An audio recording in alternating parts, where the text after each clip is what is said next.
Perhaps I love you more.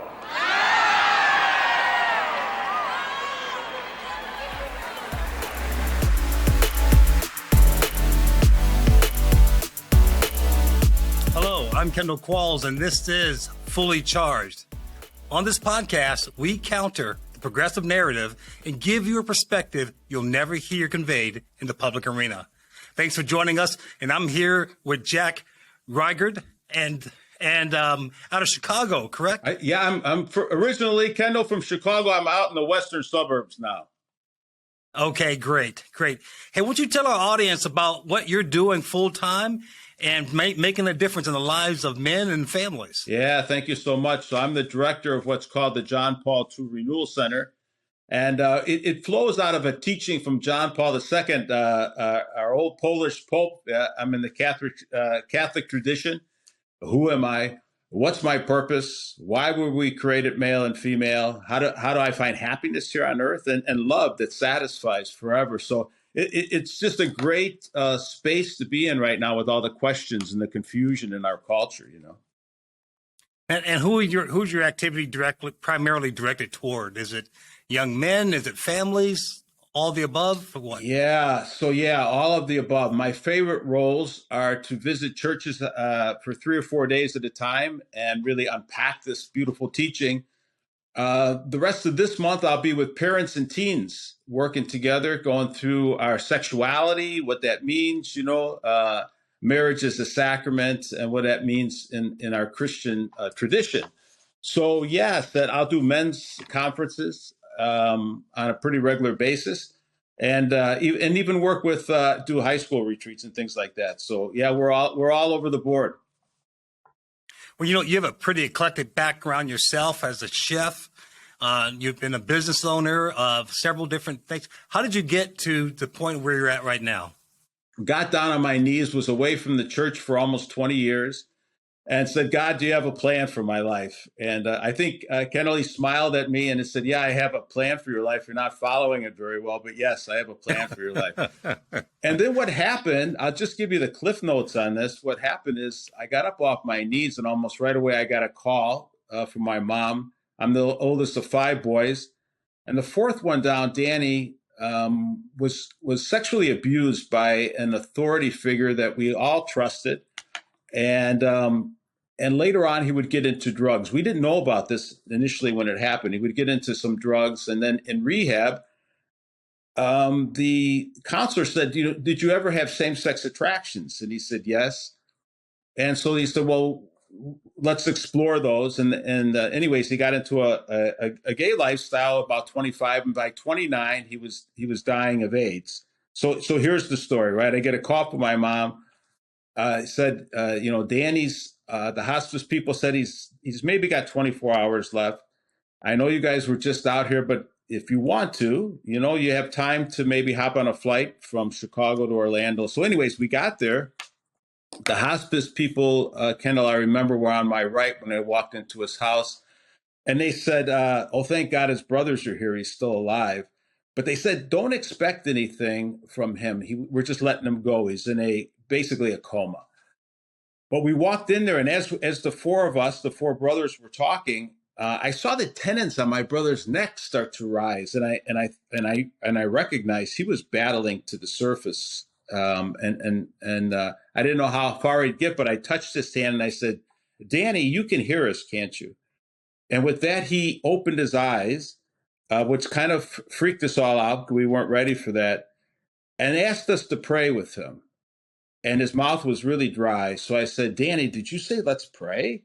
And he said, let's pray to God. And he did it he did it very clearly. And we found out later on he had come back into the church and he was receiving the sacraments. He had even a priest visiting him. when he could no longer go to church. And so of the five of us, he's the one that led us back into the church right there on his deathbed. So I'll just Oh, finish wow. with that. We had a powerful experience, a presence of God in that room that continued, and then that was it, Kendall. That was I had a movement of the heart, a change of heart, and I knew my life was going to change right then. Well, that's an incredible story. And so you've been carrying that torch ever since? Yeah, it took a while to unwind businesses and things, but sometime after that, we started what's called the John Paul II Renewal Center, what I'm doing now. I started to sell everything. I kind of lost my interest in business going forward. It took a little while. Yeah, and so we got this untracked, and I've been working full time at it for about 6 or 7 years, part time since the beginning, which was 2007. When you think about where we are as a country right now, how's your message been received? Not only in the parishes, the churches that you go to, but also just in the general public. I would say it's a battle of courage with a lot of pastors, Kendall.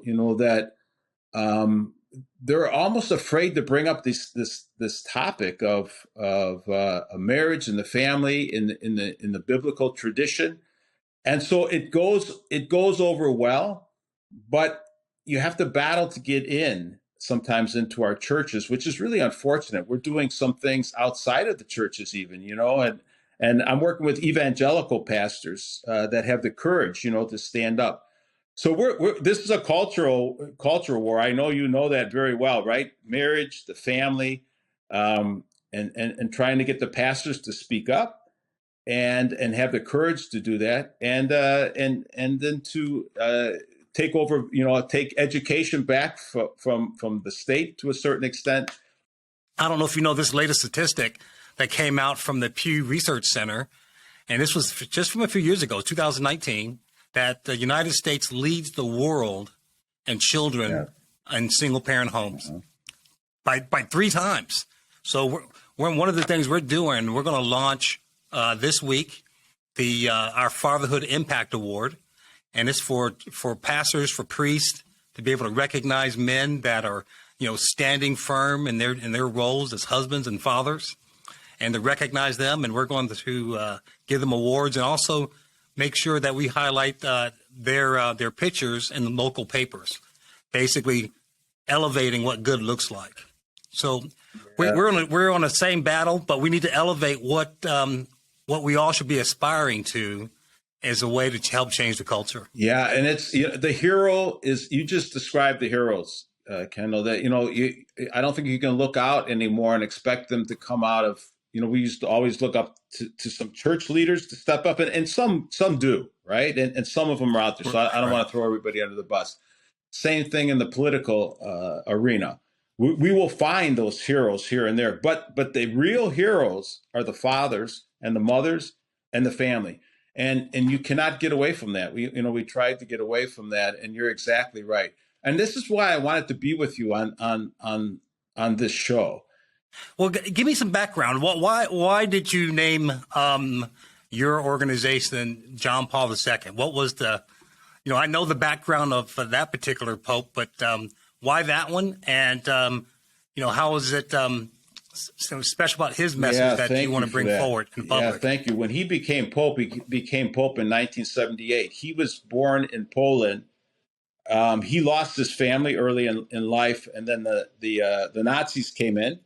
And Auschwitz is not far from Krakow, and he had friends of his that were sent to that concentration camp and died there.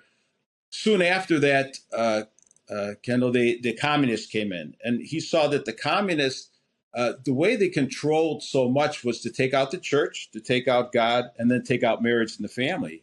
And I don't know if people realize this. Abortion was very easy to be had in communist countries. Divorce is very easy to be had. And he understood early that the attack on the West wasn't going to come between the proletariat and the bourgeois, right? The laborer and the business owner. What's going to take it down is the sexual revolution. and this breakup of marriage and the family. It's very easy to manipulate and control a population when the family is in disarray, when you can get yourself into the educational system and break apart parents from children. It's all biblically based. And he said we need a biblically based teaching to go out into the world to show the power of marriage, the family, what that meant. And it's the basic cell, the building block of everything else flows from that. And so that's what he did. And he shared this between 1979 and 1984. What they have in Rome, what the popes do when they're in town, is they have a Wednesday teaching. And he unpacked this over 5 years. He got shot in 1981, so he had to take some time off. He recovered from that, and he unpacked this beautiful teaching. And so when they were all done, they put it all together, and they said, oh my gosh, he did it. He answered those big questions that I started out with. What does it mean to be a human being? What's our meaning and purpose in life? So why don't you tell the audience where they can find out about your organization, your website, and that information and all that, okay? Yeah, so JP for John Paul, the number 2, numeral 2, renew.org. JP, the number 2, renew.org is our website. I've got a podcast called the Become Who You Are podcast, and that's out there often.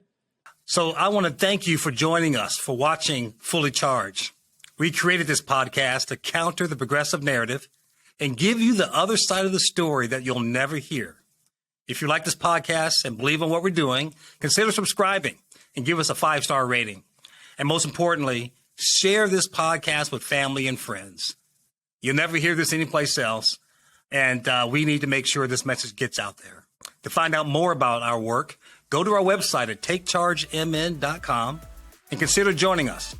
So your support helps us spread the message, and we'll be back soon with more of a perspective you never hear. Bye for now.